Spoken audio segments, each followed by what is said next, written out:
I've always taken the view that there are no wrong decisions. Yeah.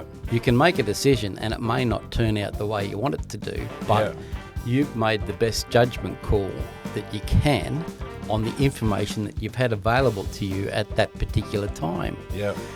So there's no point in beating yourself up and saying, I should have done this, I should have done... Although everyone does. Yeah. You think, oh, geez, if I'd known this, I wouldn't have done that. Or it can be a default mechanism for... Yeah, that's right. That. But at the end of the day, you have to wear it.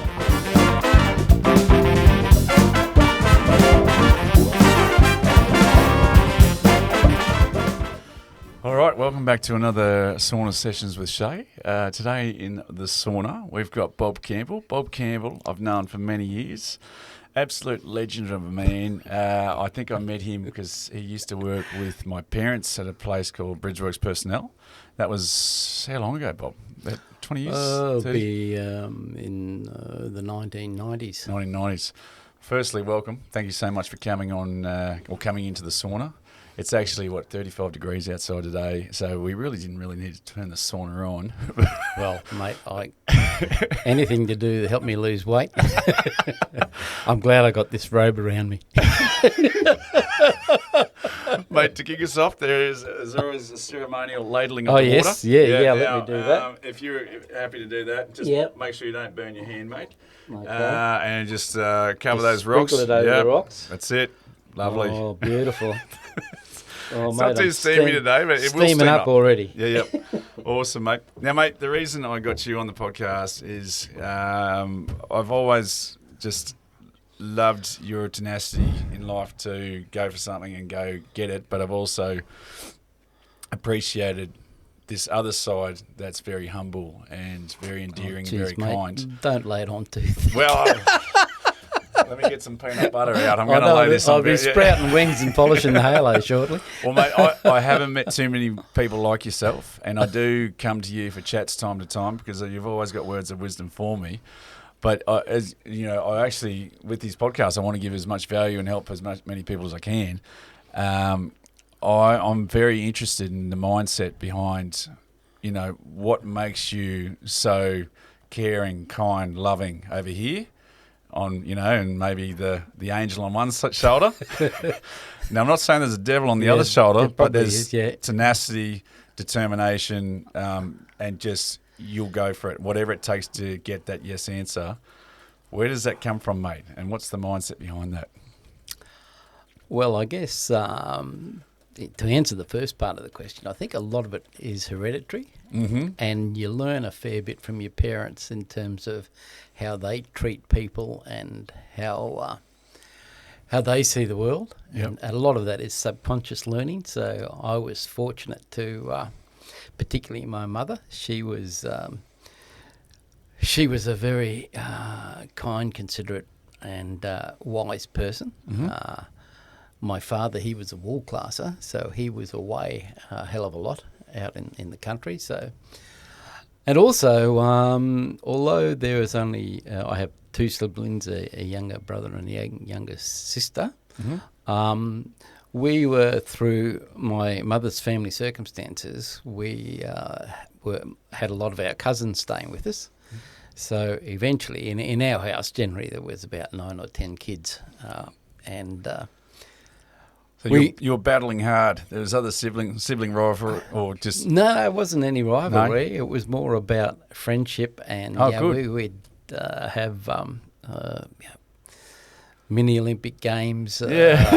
We had a high jump set. We had bloody long jump pits. We did all those sorts of things. The things you did when you didn't have an iPad. Yeah, that's right, mate. And we lived at Scarborough. Yep.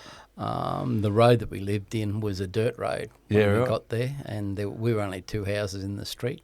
Yeah. So we would ride our bikes everywhere as kids. So I think that had a lot to do with making me the person, for better or for worse, that I am. Well, I think definitely for better, mate. No, I don't care. I suppose there's a couple of other things that I've had a focus on, and that is a few sayings that I've learnt from different people along the way.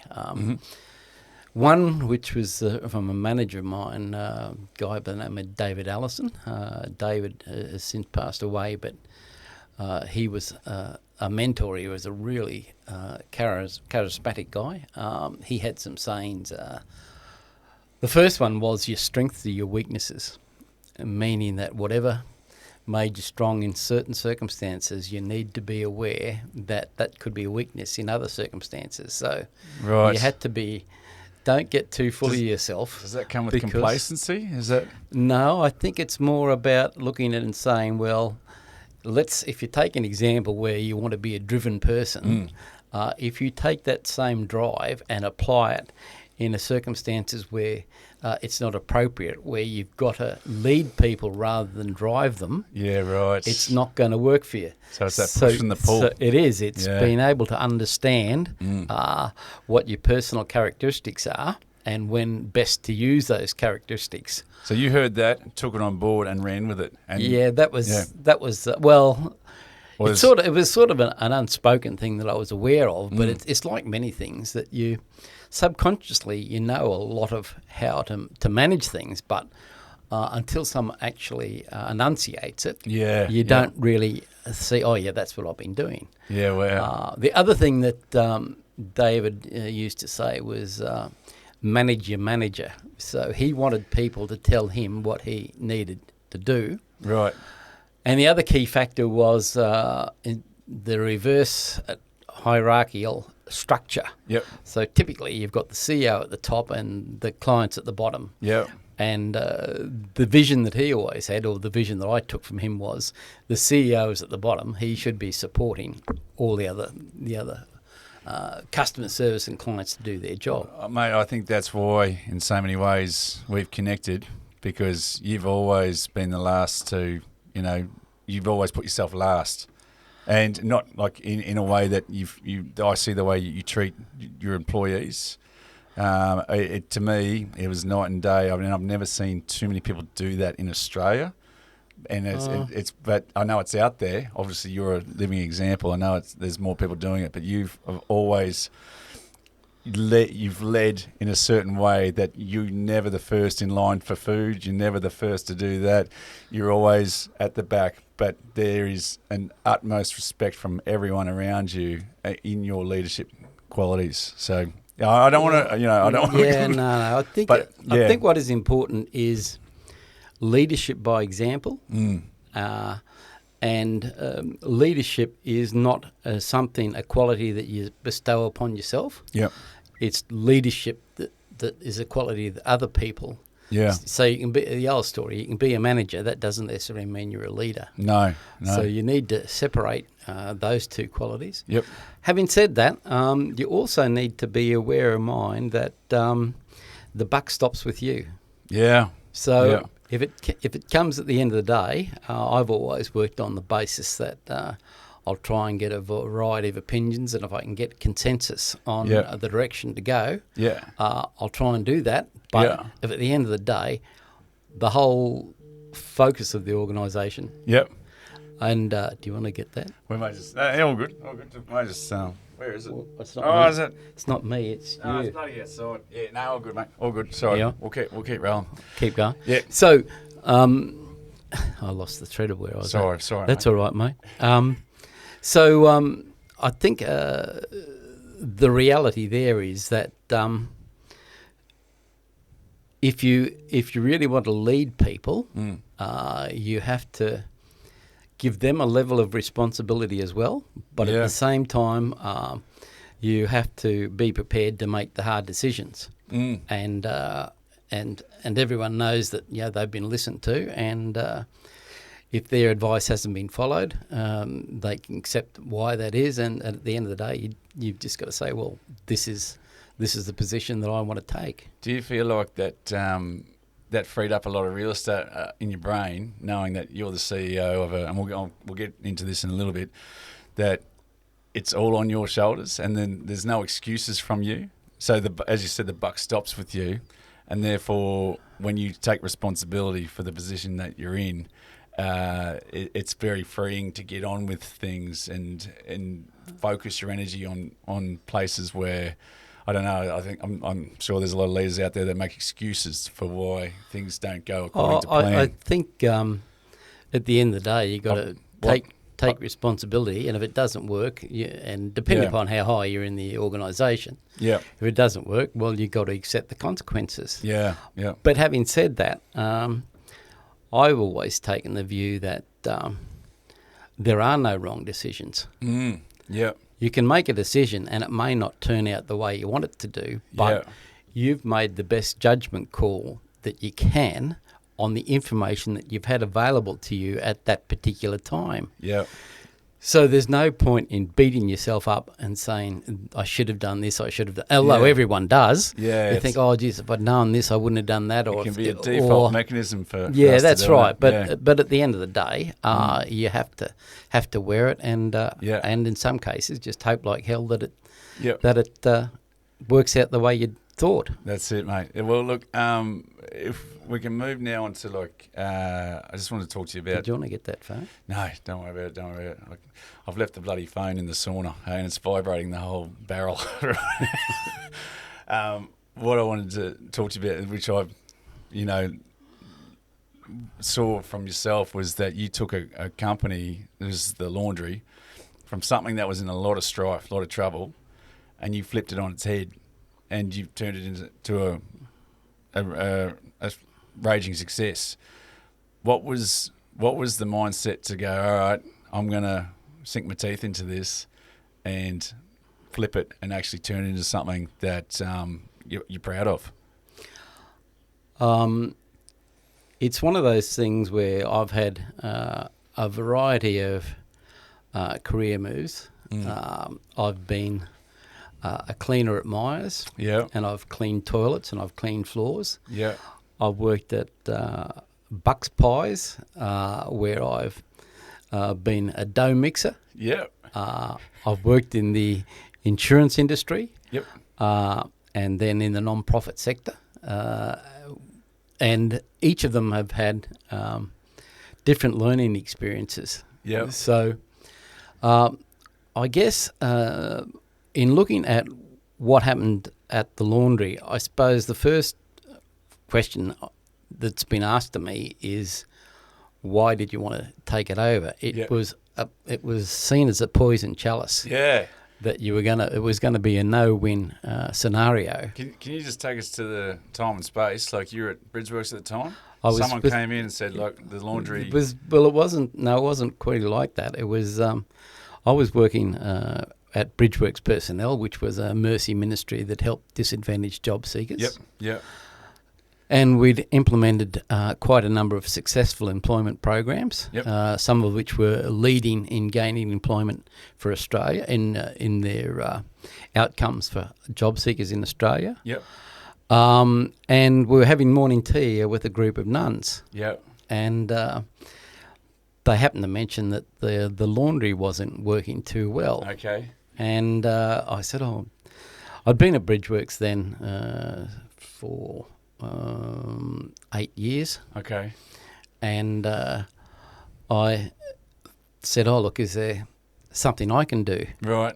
Can I have a shot at seeing if I can get something going for it? That was the spark. That was the spark. And also I had it in mind that I saw it as a good connection to what we were doing at Bridgeworks Personnel. I saw that there was a connection that we could help disadvantaged job seekers, and the laundry could be an avenue for that to occur. Gotcha.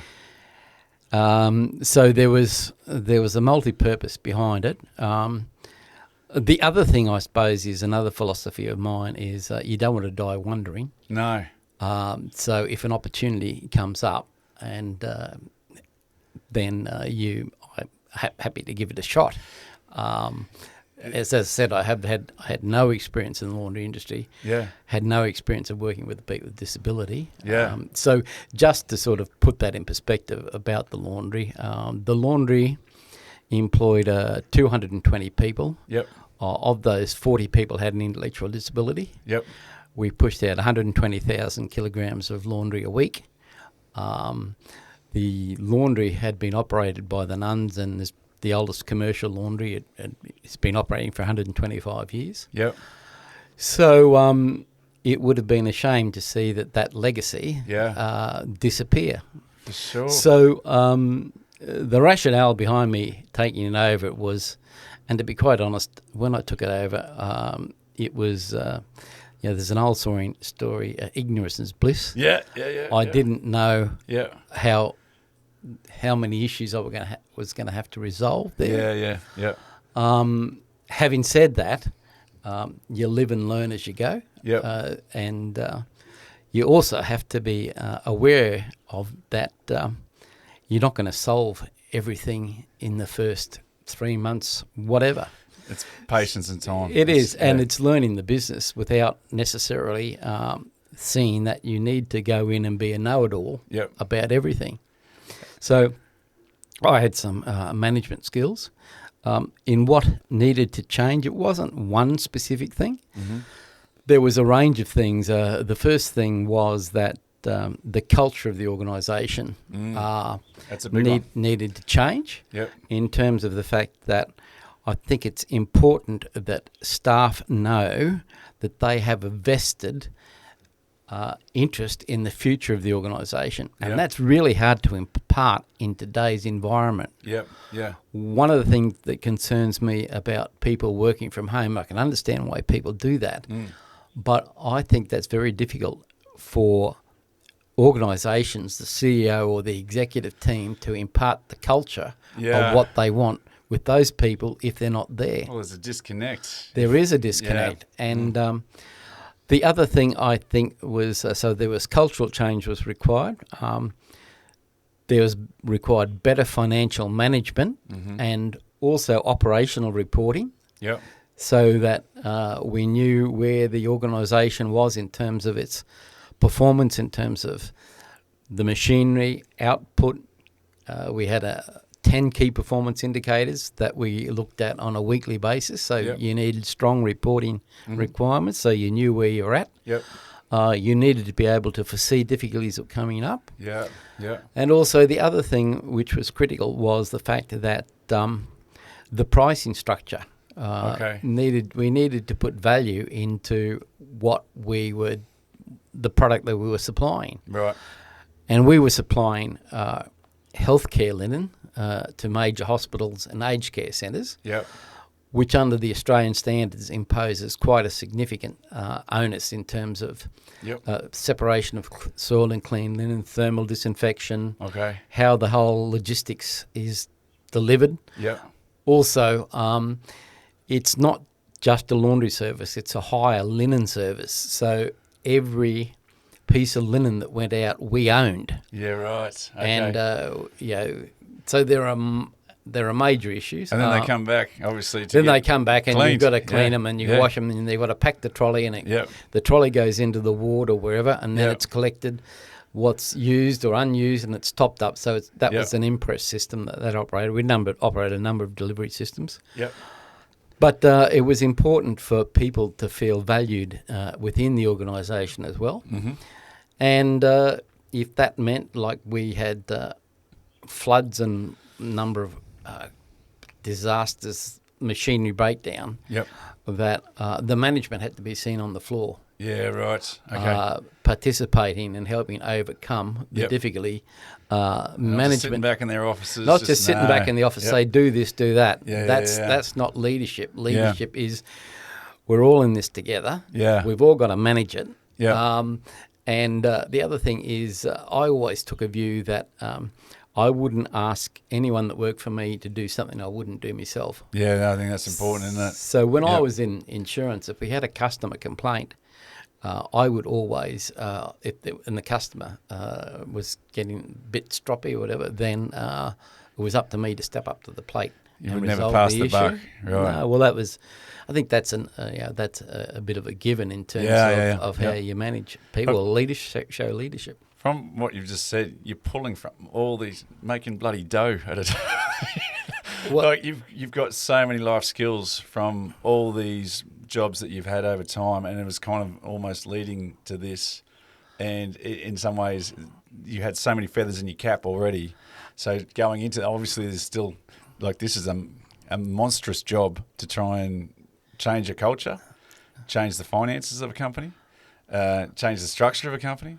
Like it's like you're almost an idiot to even try to take it on.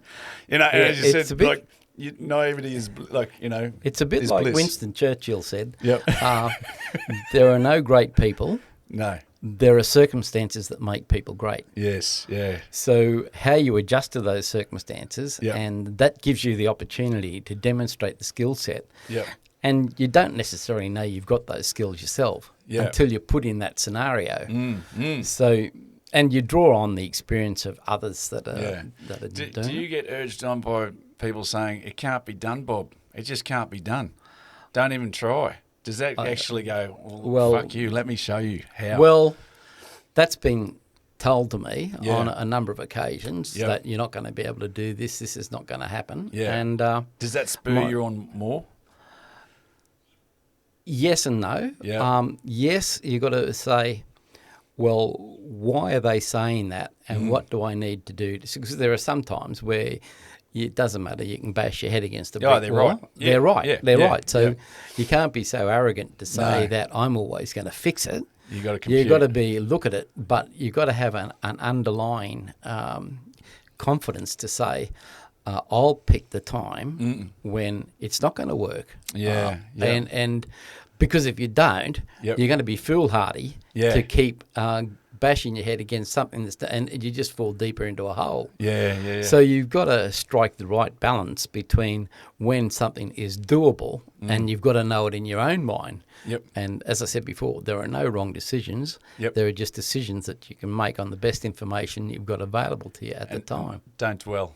Don't dwell on it. That's it. Just say, well, I did it. Yeah. Well, mate, the other thing that I noticed, because you've taken me on 2 tours. You've taken me on the tour of the original laundry, which was at Wooloowin, and just seeing all the old, like there was some really old stuff there. Like, it's heritage listed, isn't it? There was some equipment there, and then I saw it come across to the new one at Banyo. Yep. But when you took me on tours, you would stop and talk to all the staff. And I'm like, I notice all that. And I see the way that you talk to the staff, and I see the way the staff talk to you. And I haven't seen too many instances like it where, as you said, it's an even playing ground. Even me growing up and wanting to talk to you about these things, you never treated me any different to how you wanted to be treated. It was always a level playing field. But can you just talk to us a little bit about the culture and just how you get, like, what is your drive to get staff to, like, there was total respect for the way you did things, and not always, mate. Always. Some people didn't. Yeah. People may not have agreed with the decisions that I made or some of the things that we needed to do. Let's say overarching. But there's a different. I think there's a difference between a business management relationship and a personal relationship. Yep. And to me, I don't think you need to. If you've got to make a business decision. Yep. Hopefully the people will respect that that's your role, and that shouldn't alienate people. Yeah. So what's important, and the mission and dignity and respect. Yeah. They were key factors, and we had to live those things. Yeah. Okay. And also an understanding that, for the grace of God, anyone could be in anyone else's shoes. Yes. There's no, there's no thing that says you're being given a God-given right to be the person you are or achieve that you have. I mean, things can simply change around very, very quickly. What's your take on ego? Where does ego sit with yourself, or can you feel when there's ego in the room? And as a CEO, how do you deal with ego? Well, you need to have an ego. Yes, yep. Because if you don't have an ego and have confidence in yourself, you won't be game to take a risk. You won't be game to do anything. Correct, yes. But it's that pulling the reins on them. Well, it's about understanding when ego overrules common sense. Yes. It's about saying the person's comment is not driven by, or your own actions aren't looking at yourself, being critical of yourself and analysing yourself. Am I doing this because I think it's the right decision for the business, or this is the way forward? Yeah. Or am I doing it because I'm going to take a back step and I'm going to lose face, and therefore I'm not going to do it because it's ego. Yep. And so you've got to be prepared to put ego aside. Yep. And if someone comes up to you later on and says, yeah, I told you you were wrong, you say, yeah, you're right, I was wrong. Yeah. I'm glad I followed your advice. Yeah. There's no point in making a decision that it's a wrong decision or potentially wrong decision. And it's also about management of the risk and understanding, is this too risky to do? Yep. Like one of the issues that we had in the laundry was, because we were a ministry of the Sisters of Mercy, we took the view, if we were going to be approached to do some deal, could the leadership of the Sisters of Mercy appear on the front page of the paper and justify the decision that we'd made? Okay. Right. Were we putting the reputation of the organisation and our affiliate organisations at risk? Yep. And and sometimes we looked at that, and I looked at that and I thought that did change my mind. On some things that we did. Can you just paint a picture for? So you got 200 workers underneath you. How many supported workers? 40 of those, 220 people, 40 people had an intellectual disability. Okay. Then office and admin or managerial roles? There were about 5 people in the management team. Okay, yeah. And each of those 5 people, the production manager, he had the most people reporting to him. Okay. Duncan, yeah. Yep. Then there was the finance and IT. Okay. Rod. Yeah. And then Liz was client services. Okay. Yeah. And then Mandy, our Elaine, followed by Mandy, was our human resources manager. And then you got the board. And then we got the board. Yeah. Okay. So how would you run what's a general meeting look like at the Holy Cross for, say, the management team? Was it once a week you'd have a chat with them? Or there's 2 levels of meeting. Yep. The first meeting was the weekly meeting. Yep. And that weekly meeting was predominantly to look at the operational reports. Yep. How many kilos had we pushed out last week? Yep. What was our supply rate? What was our energy usage? Yeah. What was the breakdowns? How much overtime had we used? Okay. So that was the operational meetings. Then when the financial meetings were produced, financial results were produced at the end of each month, we'd go through those with a fine-tooth comb and say, well, yep, we could see that repairs and maintenance budget blew out by $100,000 because we knew the previous week we had a breakdown on a major piece of equipment. Yep. So it was understanding the business and also taking into account some preventative measures to do that. Yep. Well, just going back to quotes, because I remember this a couple of years ago, I'd take it to the bank. I remember you said this to me. You said, every no that I get, I'm closer to a yes. And that's this angel over here, or the devil, the tenacity and that drive to work towards the yes, because but it's mission or vision centric. And that's you going to there. Can you just talk me through that a little bit? Yeah, it goes back to when I was in marketing at Suncorp. Yep. And people that I was involved in a number of conferences, particularly with the sales team. And some guys couldn't pick up the phone. One guy said to me, the phone's a snake. Yeah. I can't pick up the phone and ring a client and offer him insurance. You'll get bitten. I just can't do it. Other guys would say, I know I've got to pick up that phone and I've got to make that call. Yeah. Because I know I'm going to get an 80% strike rate. There you go. And I need to get that 80% in the air. So I've got to get the 20% no's before I can get the 80%. So that's where it came from. That came from around that side of the business where you've got to have a mindset I was going to say, about, and one of the things I've always said to my kids and grandkids is, and I've said to them when they walk out the door, I say it every time every time I see them, are you thinking positive? Yeah, right. Yeah. Because if you go with a mindset that says, I'm not going to be able to do it or don't think I can do it, then you're not setting yourself up for failure, because you'll work your way through it. Yeah. But if you start off with a mindset that says, I can do it, you'll find ways to do it. Yes. Rather than find excuses for not doing it.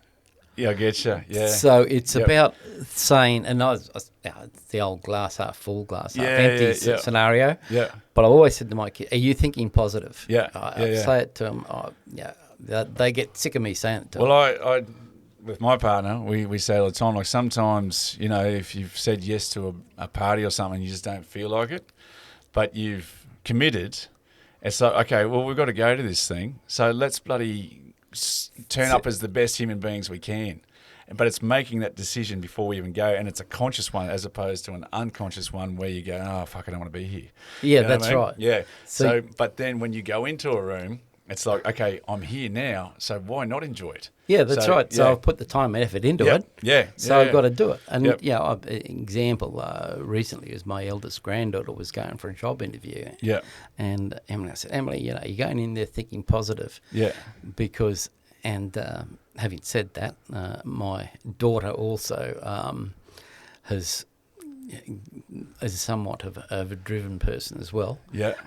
And she made sure that Emily was up to pace on everything that she needed to say. Yeah. So it's about having a positive attitude supported by preparation that gives you the confidence to be positive. Yeah. If you there are times when you can go on a wing in a prayer, and sometimes even that works best. But improv, improvisation might be your forte. But it's important to know that, I didn't know what we were going to talking about here today. You give me a bit of an idea, but mate, we go where the rocks where the rocks take it. That's a new take on the crystal ball, mate. It's the sauna. The rocks and the sauna rocks, where the steam's rising. Just don't get too close. And like how many grandkids you got now? 4 grandkids. Yeah. Right. And do you take a lot from them? I do, but I see there's a lot changing in the world. Yeah. So I heard an interesting observation the other day that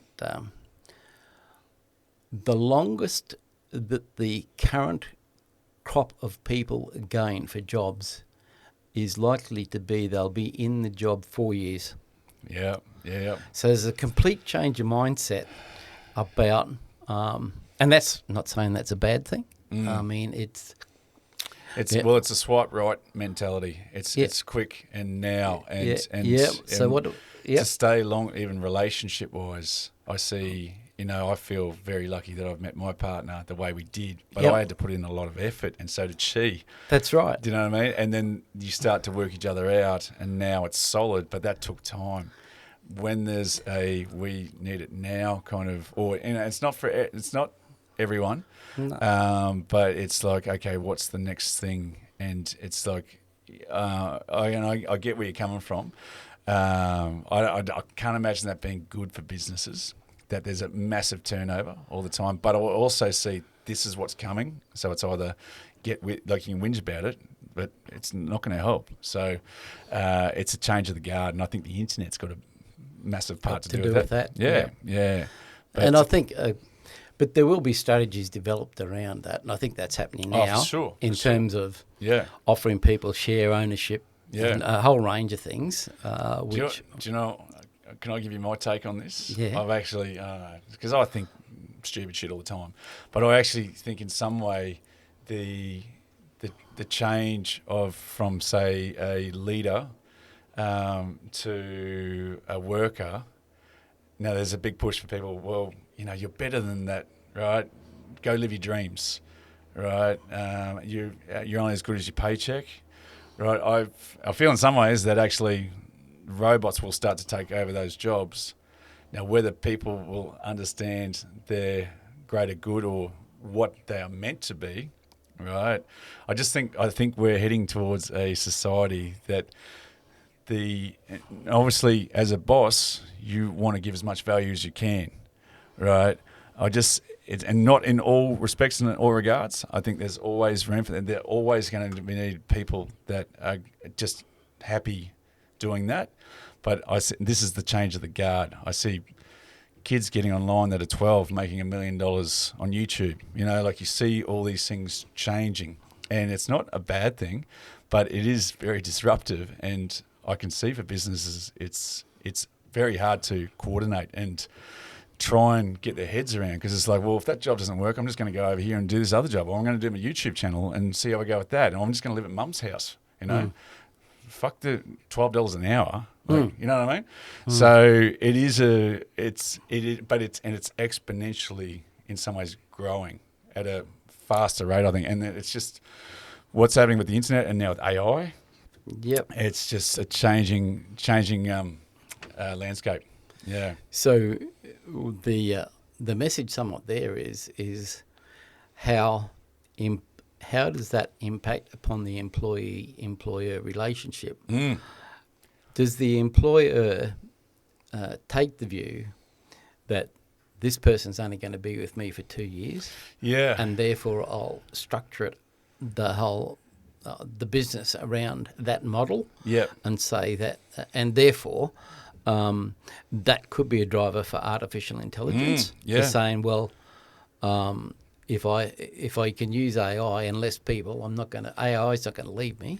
I've built up my intellectual property through this system. So, having said that, I see an argument for both, though. Yeah, there is. You know? That's right. Yeah, There's and I think the jury's still out on which way it's going to go. Yeah. It's so, and one of the things I've been fortunate in that I've always said that family comes first, but having said that, I have worked long hours, and I've been lucky to be supported by my wife in saying that she's looking after the kids while I go off and not necessarily have a good time. But I think that's just on that. Did you find it hard to switch off? Like when it gets to Christmas time, are you still working on the laundry? Are you still in there? What's a typical day? Are you in there for 12, 14, 16 hours? I'd probably start work at 6:30 in the morning, finish at 6:30, about a 12-hour day, 5 days a week. Yep. But the thing is that you've got to also, as a CEO, you've got to expect that people call you. Yeah. And then you say, well, whatever decision you make is fine with me. Yeah. And then you got to be prepared to stick with that and say, if they make the wrong decision, no, don't worry, we'll get around it. Yeah. You didn't know this is going to happen. So you've got to be tolerant of people. I think that's a big thing. Where did you think you learnt your ability to work hard? Where did that come from? Again, is it inherent in you? I'd just say people have a sense of responsibility to their job. I mean, and that to some extent comes from the employer. Yeah. Like if people, for instance, we had clock on and clock off books for the award staff because that's what they got paid by. Yeah.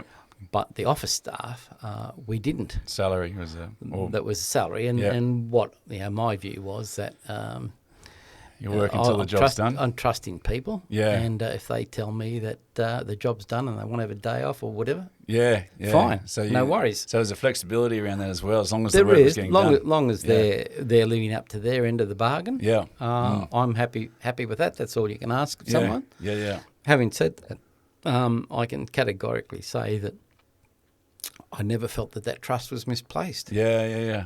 Well, I think you've earned the trust. Well, but some people will. They can put on a good show. There's always going to be a black sheep amongst them. Someone, but I never had never struck that. Yep. Not having said that. Yep. I got to say that I did one of the hardest things I learnt going into the role was termination of people. Yeah, yeah. And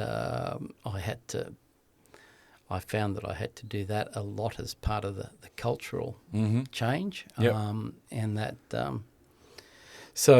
I was in the Industrial Relations Commission probably quite a few times. Yeah, right, yep. And so that one of the things that we introduced was the fact that the customer service manager would go out and see the client. When I first got in there, what we were delivering to the clients, we had to. The organisation was not in a strong financial position, and because we were doing hire linen, they didn't have a lot of capital to invest in linen.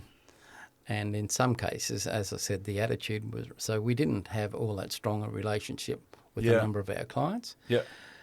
Having said that, the client services manager, Liz, did all that she could to maintain that relationship. Anyway, when I got in there, I said, "Well, we need to sort out the relationship with the clients." You know, the old story is nothing happens till you make a sale.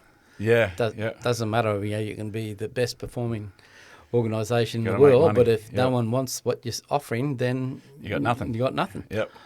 And the other thing, which I stood by was no money, no mission. Yeah, Our right. mission was to provide employment for people with intellectual disability. Yep. But you can't do that unless you're financially sound and financially sustainable in the long term. Can I talk to you about that with the supported workers?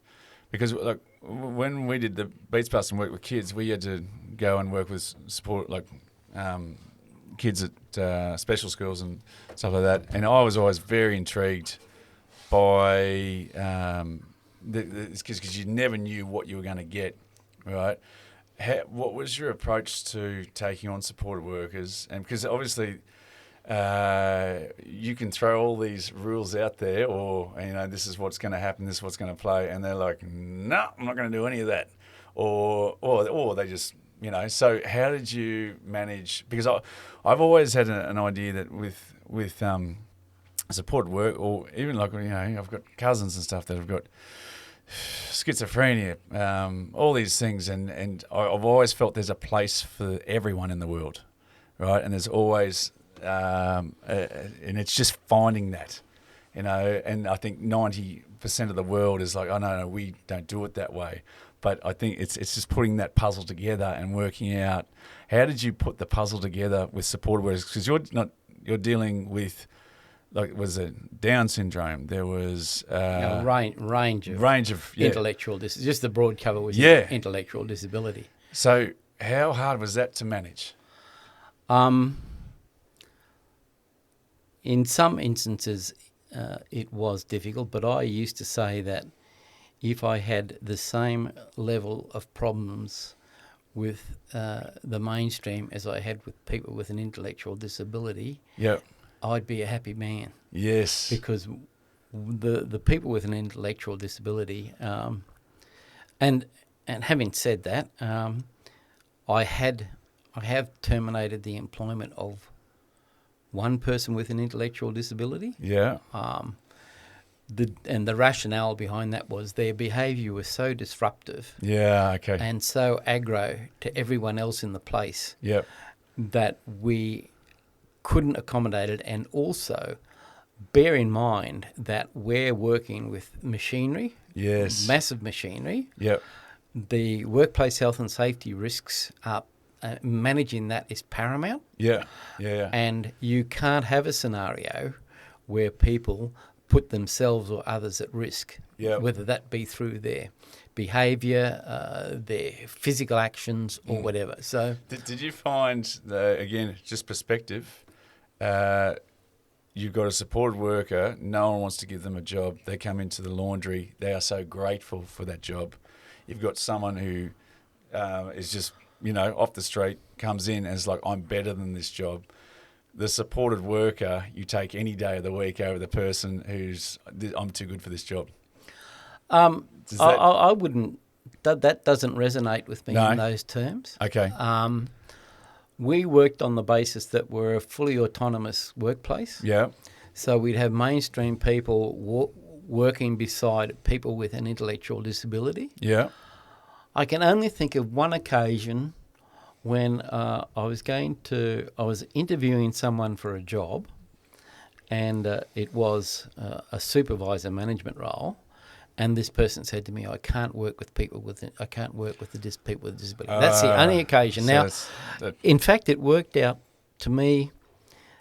The people that were mainstream employees that were working beside people with intellectual disability took pride in the fact what they were doing was not just simply working to push laundry out. Yeah. They were also working for the benefit of the community. Yeah, wow. And the whole of the organisation revolved around that person with an intellectual disability. Now, So that uplifts everyone.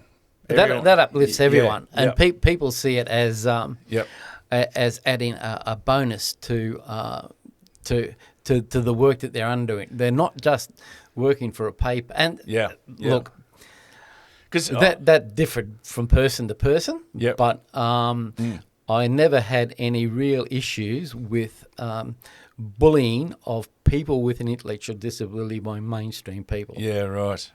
Wow. Because obviously there's, again, it's that can't be easy to manage. But I just saw the way that you guys did it, and I think they added a new dimension, and a lot of people would come into the workplace. Yeah. And a lot of the suppliers, and they'd get to know the people with an intellectual disability, and they'd say hello to them, and they'd say, so people with an intellectual disability don't have the same, in some instances, inhibitions or same concerns. They'll tell you how it is. They'll tell you. They tell me I needed to lose weight, and I was getting a battering at home as well as a battering at work. There was no let up. Having said, as you can see, it didn't work all that well. So I still need to lose weight. But there's nothing worse than it's 24/7 bloody bombardment. But it was all done with the best intent. Yes, So, and then the other thing that we did was I introduced birthday barbecues. Yeah, okay. Once a month. Yep. So everyone got together, and people so we developed. So Melbourne Cup Day was another big day. Okay. And. Joint Christmas parties, that was that was fantastic. That's just team bonding, isn't it? That's getting everyone together, so there were those things that occurred, which were you looking at the supported workers and go, oh, okay, now he or she's over here doing this, but they'd be so much better over here, because you could just again work the puzzle out with them. Because just to give you an example, on a film set, I've had a few people that it's not mainstream supported, and they took direction so well, so quickly, that I actually would have them on any set, because it's kind of like I don't want to. It's like Forrest Gump and someone put a gun together really quickly, and just but total focus on that. If they had to problem solve, no good at all, right? So there was the strengths and weaknesses that came. But I'd literally say, can you do this, this, and this, and bang, onto it straight away. And I'd rather that person on than someone questioning me on why am I making that decision, especially when you're in a creative role. Yeah. It all depends upon the role that you're in. Yes, yeah. I used to have a saying that, which I'd send out to people and say, it's all good fun. Yep.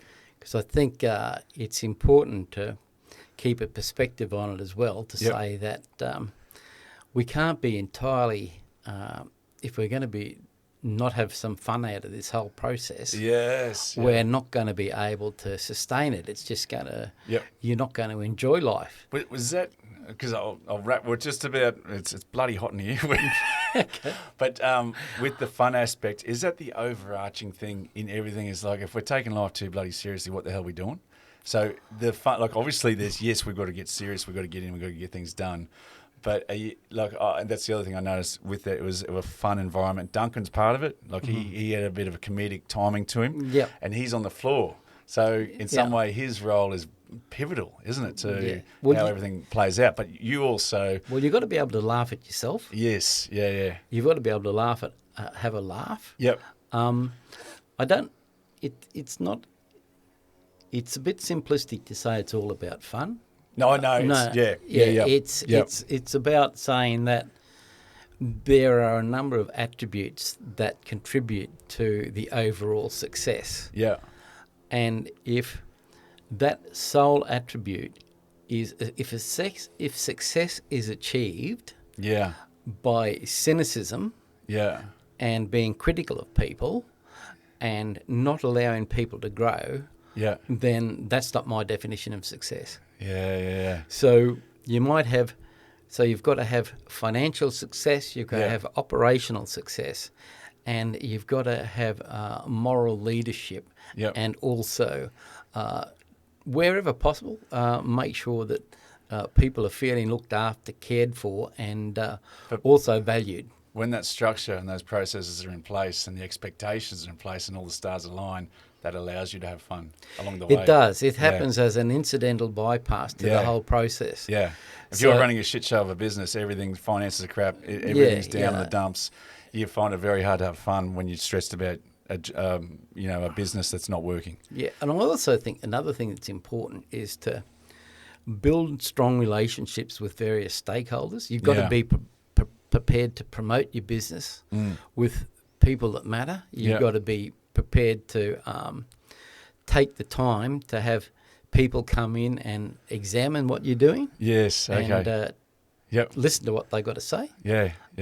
So that was an important issue for us at the laundry. Yeah. Well, Bob, I've got to thank you so much for your time and coming on, because I hold you in high regards, and every time that I've ever said, do you want to sit down for a cup of tea, cup of coffee, you're there in a heartbeat. And mate, I love you. It's always a pleasure, mate. Thank you so much. It's great working with great people. It's fantastic. Love it. Appreciate your time today. Okay, guys, mate. Don't forget to subscribe and share and all that shit that comes with the podcast. But Bob, just to end the session, can you do the honours and throw another ladle of water on the rocks? Oh, geez, mate. Try not to burn yourself. Like a pig now. I don't know whether it's pressure of the questioning or the sauna itself. There it is. We've got some heat coming out of it. Oh, geez, mate. I think I could afford to lose 10 kilos, so don't be too worried. Thanks, mate. Much appreciated. Okay, mate. Love you, mate. Good. Thanks, Thanks, mate.